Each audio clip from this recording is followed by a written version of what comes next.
Ninguém gosta de ficar esperando, não é mesmo? A falta de pontualidade é muito mal vista, especialmente no campo profissional. E você sabia que ser aquela pessoa que sempre perde a hora pode dizer muito sobre a sua personalidade? Quem vai falar sobre esse tema com a gente é a neuropsicóloga Edinalva Borges. Tudo bem, Edinalva? Tudo bem. Esse assunto sobre pontualidade é muito importante, só que às vezes as pessoas não se atentam quanto a isso, né, Edinalva? As pessoas, elas deixam passar, elas procrastinam o assunto e a pontualidade. Comportamento gera comportamento. Então, a partir do momento que a pessoa ela não tem esse comportamento aprendido de ser pontual, de ser assertivo, para ela está sendo atrasada, mas não tem problema. Vai chegar, o importante é o fazer. E isso fala muito da sua personalidade. E quando fala dessa questão da personalidade, o que quer dizer isso, por exemplo? Porque cada ser humano ele tem uma personalidade. Às vezes, a personalidade em várias nuances. Exemplo, personalidade mais introspectiva, personalidade mais alegre. E também dentro da parte do sistema límbico existe a pontualidade. Sim. E aí que vai traçar o perfil da pessoa referente à sua resposta, né? E aí a pessoa vai ser uma pessoa que tem a personalidade de procrastinação, aquela pessoa, entre aspas, que deixa para depois. Sempre vai deixando as coisas, sempre, né? Para depois. Ou a personalidade da pessoa ansiosa, aquela que chega 2 horas antes no compromisso, que também é um problema. Olha para você ver, é um problema, né? A pessoa às vezes adianta demais. Isso, o adiantar demais gera para a pessoa angústia, ansiedade, que pode gerar até transtornos também. Olha para você. Sempre no âmbito psicológico, no âmbito do cérebro, tem que buscar sempre o equilíbrio. Não é chegar antes, não é chegar depois, porque isso vai ser avaliado na sua personalidade. Verdade. E, por exemplo, lá no seu grupo de família, né, no seu grupo de amigos, é fácil a gente notar, olha, aquele ali chega sempre atrasado. Vai sempre chegar atrasado. Isso fica ruim, porque as pessoas já falam assim, eu não posso contar com ele, não é verdade? Tem pessoas que já falam o seguinte, eu já vou marcar às 14 horas, mas na realidade o compromisso é às 15. Sim. E aí a gente chama de manejo disfuncional, porque você tem que ensinar o outro a ser pontual também. Se você já começa a ter manejo para o outro, aí é difícil. E isso acontece muito no âmbito familiar, pais com filhos, porque ele está em aprendizagem, não precisa dessa pontualidade. E essa pessoa ela fica estigmatizada também. E a pessoa não aprende, a gente só aprende a partir do momento que o outro te revela. Essa revelação, olha, você marcou comigo às 14 horas e chegou às 14h15. 15 minutos é atraso, 15 minutos não é tolerância. Com certeza. E cita pra gente, Edinalva, talvez situações do dia a dia que mais mostra isso mesmo, a questão da personalidade, nesse sentido de pontualidade, assim. São pessoas que, por exemplo, vai fazer uma prova do Enem, né? O adolescente. Ele, durante a vida toda, para os pais, sempre chegou atrasado, sempre os pais levou, buscou. E aí, no dia da prova do Enem, no contexto do cérebro dele, o movimento é de esperar. Sim. Ele vai achar que vai dar tempo, sim, né? Então, ele vai chegar atrasado. Né? Uma outra situação, aquela pessoa quando o chefe te pediu uma atividade, uma tarefa importante, a pessoa não dormir, né? Também vai ser prejudicial, porque ele não está sendo funcional, ele não está sendo produtivo. Então, o cérebro no nosso sistema límbico vai ali eclodir várias emoções, a ansiedade, a angústia, e pode causar para a pessoa um dano. No primeiro exemplo que eu citei, é a questão do Enem. A pessoa chegou atrasada, o cérebro já vai ter um gasto de energia a mais, sem necessidade, por causa da falta de pontualidade. Então, isso é muito mais sério do que aquilo que a gente pensa, porque às vezes a gente fala, é só um comportamento, mas isso tem a ver com a questão psicológica da pessoa. Tem, porque o que acontece? Nós só nos comportamos de acordo com a resposta do cérebro. Se o seu cérebro te manda caminhar, você vai caminhar. Se o seu cérebro te manda você se organizar para chegar em um compromisso às 14 horas, você vai chegar. Agora, se você já tem o comportamento, não preciso chegar às 14, vou chegar às 14h30, vai estar ótimo. Então, o seu cérebro também ele vai estar com vício de linguagem, que nós falamos. A partir do momento que você não tem nos seus recordatários os seus compromissos pré-estabelecidos. Olha para você ver. E quais são as pessoas, talvez, assim, da questão de personalidade, que tem mais tendência a chegar atrasado, por exemplo? Olha, a temporalidade para o adolescente é muito complicado, porque ele está na fase, né, da síndrome da adolescência normal, então ele tem uma visão da personalidade diferente. Sim. Ele está em construção dessa personalidade e a pontualidade dele é diferente. Sim. Por exemplo, se ele vai ter uma festa daqui 1 mês, para ele é amanhã. na cabeça dele. Ansiedade muito grande, né? Isso, na cabeça dele, vamos organizar, vamos fazer tudo, porque é importante, é algo do interesse dele. Mas, por exemplo, uma prova na próxima sexta-feira, ele deixa para estudar na quinta-feira à noite. Então, demonstra que na sua construção da sua personalidade é complexo. Agora, as pessoas que têm tendência a chegar com antecipação, a maior parte dessas pessoas tem transtorno de ansiedade. Aquelas pessoas são mais ansiosas, né? E as pessoas que têm tendência a chegar depois são as pessoas mais depressivas. Elas querem, ao máximo, procrastinar o compromisso. Talvez algo que ela precisa estar ali conversando com alguém, se colocando. Então, ela, se puder chegar a 14, 15 para utilizar os 15 minutos de tolerância, ela vai fazer. E tem adultos que às vezes se comportam também como um adolescente, né? Na questão de atraso também. Isso, o que acontece? E se ele aprendeu que chegar atrasado é normal, ele vai chegar atrasado. Por isso que nós precisamos ensinar desde as nossas crianças até os nossos adolescentes para que sejam adultos comprometidos. Aí vai muito na personalidade do comprometimento, da personalidade da pessoa ser existe a personalidade do fazedor, aquela pessoa que não deixa para depois. Ela vai pegar uma atividade e vai fazer. Exatamente. Então, e você falou uma coisa muito importante, que é essa questão também do equilíbrio, que vem muito assim, tem pessoas que são muito equilibradas, pontuais, mas também fala um pouco da questão da organização? Isso, tem tudo a ver, porque a pessoa, quando ela é pontual, ela é organizada. Ela se organiza no lobo temporal, que é o lobo responsável pela sua temporalidade, né? E essa organização, ela vai mandar a mensagem para você fazer as suas atividades da vida diária, por exemplo, acordar, tomar café e ir para um compromisso às 13 horas. Mas se você não é uma pessoa organizada, você acorda, não sabe o que você vai fazer, o seu cérebro não tem essa organização pré-estabelecida, aí no seu quarto também já está tudo desorganizado, você não tem agenda, a sua memória já está desorganizada e esquece dos compromissos. Então, é uma cadeia de comportamentos e de funções cerebrais ali envolvidos. É mais complexo do que nós imaginamos. Muito.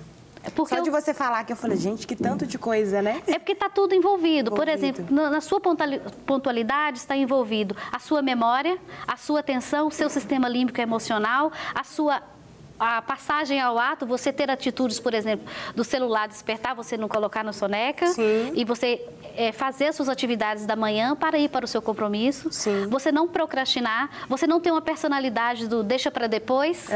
Ou o contrário, você também querer antecipar tudo para chegar antecipado em um horário que não tem necessidade, por exemplo. E talvez, assim, a pressão das pessoas, isso piora, assim? Ficar pressionando, você tem que chegar no horário certo, você tem que chegar, isso é ruim? A palavra de lei seria o equilíbrio, né? Mas a partir do momento que os pais, isso é aprendizagem, isso é pai e mãe, isso é casa, isso é cultural, né? Não existe o chá das 5, pontualidade britânica, isso é cultural também.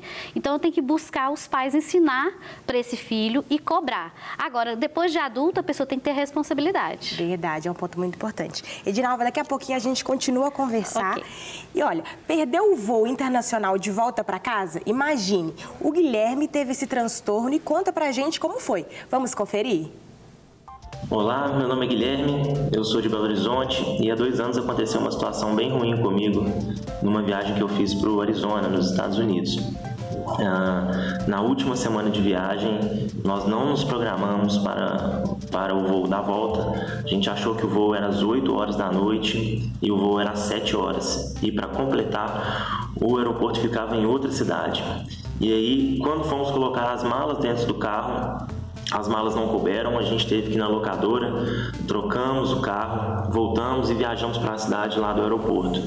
Só que chegamos no aeroporto com uns 10 minutos de atraso e aí os americanos já tinham fechado o portão e não conseguimos entrar. E para completar, o pessoal da companhia aérea, infelizmente, eles não fizeram nada para ajudar. Eles nem se disponibilizaram a tentar ajudar, ligar para a própria companhia, na parte administrativa, para poder encaixar a gente no próximo voo. Isso não aconteceu. Tivemos que gastar dinheiro novamente para comprar uma outra passagem. Obviamente foi culpa nossa, mas causou um transtorno básico para a gente poder voltar.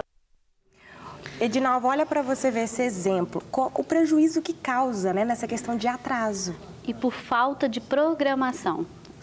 O que acontece? A nossa mente é da mesma forma que um computador. Nós achamos que a mente foi criada imitando o computador. Sim. Não, gente, é o contrário. O computador, ele precisa de ser programado, assim como a nossa mente. Então, tudo que nós vamos fazer é uma programação. A partir do momento, você tinha que saber, nesse caso, quantas malas tinham, se o carro ia comportar, questão do horário. E o outro ali, que depois que fechou os portões, ele não iria realmente abrir, não iria abrir exceção. Mas na hora do desespero, a gente busca essas soluções, né? Mas é tudo falta de programação e falta de antecipar os problemas. Isso é um ponto muito importante. Agora a gente vai ver outro exemplo, que é já perder a prova de faculdade e ter que repetir o semestre.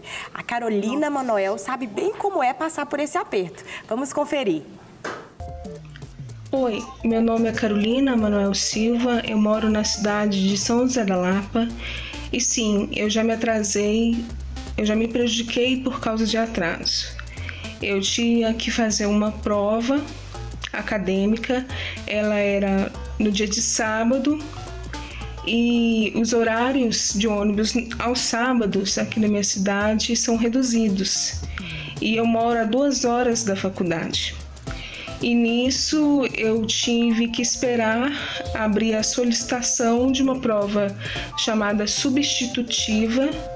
Só que para fazer essa prova o aluno tem que pagar uma taxa. Então eu tive que pagar essa taxa porque senão eu era reprovada na disciplina.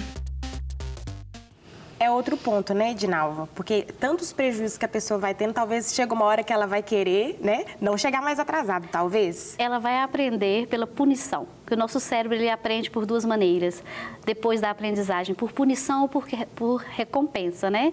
No primeiro caso, ele aprendeu pela punição, com certeza ele vai se planejar melhor. Nesse caso da prova, ela tem que se organizar, e questão de trânsito, questão de horário de ônibus, não pode ser justificativa para o nosso cérebro, porque a gente vai estar colocando no externo o que é obrigação do sujeito. Colocando, às vezes, várias desculpas. É o ônibus, né? Sempre aquela desculpa chata, né? Isso, porque você tem que aprender, antecipar, você tem que lidar com esses hiatos de tempo do trânsito. Se você sabe que da sua residência à sua faculdade tem trânsito, antecipe. O seu cérebro precisa, ele te ensina a fazer dessa forma, né? Desliga, as pessoas que eu sempre falo com os meus pacientes adolescentes, desliga o soneca do celular, que o soneca do celular ele foi feito para te forçar a perder compromisso, a não ser pontual. E a partir do momento que você perde uma prova, você está perdendo não só aquela prova, você vai tendo o custo, né, de pagar uma taxa e vai tendo o custo do semestre inteiro. E outro ponto também, a pessoa perde a sua credibilidade com as pessoas, não é isso? O mais importante é isso, é aquela pessoa que você sabe, eu não vou marcar porque sempre vai chegar atrasado.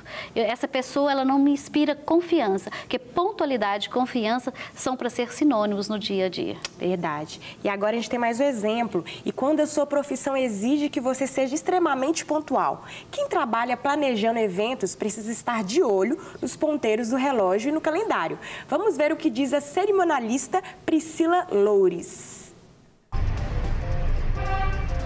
Olá, meu nome é Priscila Loures, eu sou cerimonialista. A minha profissão se exige muito quanto à pontualidade, pois cumprir prazos é fundamental para quem precisa trabalhar com fornecedores, parceiros, para que essa cadeia de trabalho e produção, ela atenda o meu cliente, sejam eles noivos, debutante, pais de debutantes, enfim, para que isso atenda de forma mais precisa e assertiva para a realização do evento. É outro ponto, né? Parabéns para ela, né, por essa organização. Mas, por exemplo, tem profissões que exigem isso, né? Tem profissões que você precisa, principalmente aquela profissão que é do cuidado com o outro, né? Por exemplo, aquela pessoa que precisa dessa atenção. E aí, que nesse ponto que nós vamos utilizar na pontualidade a atenção. Você está atento a todo o contexto, não só ao relógio, não só o ponteiro ali avisando para você que é 15 horas, por exemplo, mas o fato fazer com o outro, quando o outro depende. Por exemplo, numa festa de debutante, algum atraso dela vai causar um transtorno. No casamento, por exemplo, às vezes vê até as próprias noivas, né, chegando atrasado. Mas a questão da equipe é essencial, né? Com certeza. A noiva chegar atrasada já é tradição, né? Mas a pessoa da organização aí não. Não pode de jeito nenhum. Que aí vai causar um transtorno, vai causar um trauma propriamente dito. Porque aí não prejudica só a pessoa, mas os outros, né? Os convidados, a organização, o contexto do dia a dia ali naquele... E a credibilidade de quem está organizando. Porque, por exemplo, se eu fiz um casamento e aí eu preciso... indicar, eu não vou mais. Não, tem muito atraso. É excelente, a festa ficou ótima, mas não foram pontuais. Então, isso é credibilidade. Com certeza. Porque é algo que a pessoa ela precisa mesmo aprender, né? Igual você falou, um ponto muito importante, que é essa questão mesmo da punição. Talvez só com a punição que ela realmente fala, não, eu preciso chegar no horário, né? É quando vem essa punição, por exemplo, vem um custo maior, né? Um gasto maior. Quando vem, por exemplo, você perder algo que você precisava muito de concluir, aí o seu cérebro ele já vai ficar em alerta. Aí a gente vai ativar o alerta cerebral e a gente vai procurar não acontecer isso mais, né? Vai procurar se organizar de forma diferente. As crianças e os adolescentes, eles estão ali a todo vapor na aprendizagem, então eles vão adquirir essa aprendizagem de forma mais tranquila. O adulto, ele procrastina mais. Por exemplo, pode acontecer, perdeu o voo. Mas daqui 2, 3 meses, 6 meses, você esquece e perde o voo novamente. Então, você tem que colocar isso como um comportamento aprendido. Não quer ficar um segundo por fora da nossa programação? Agora você pode nos acompanhar através das plataformas digitais. Não perca tempo. Acesse, curta e siga-nos. Fique por dentro de tudo o que acontece por aqui. Rede Super, inspirando você.